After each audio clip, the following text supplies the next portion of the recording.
আজ আমরা বাংলার এক অক্ষর দিয়ে ইঁদুর আঁকা শিখব। প্রথমে আমরা একটা সরলরেখা টানব, তারপর সেই সরলরেখার উপরে একটা বাংলার এক লিখব আড়াআড়িভাবে। ঠিক আছে? ঠিক এইভাবে।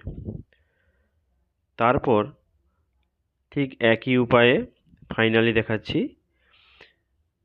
প্রথমে একটা সোজা সরলরেখা, তার উপর একটি এক লিখলাম, দিয়ে প্রথমে সামনে দুটো ভির সাহায্যে আমরা সামনের পা, তারপর একটু বড় বড় কান, দুটো কান করলাম, সুন্দর করে একটি লেজ করলাম।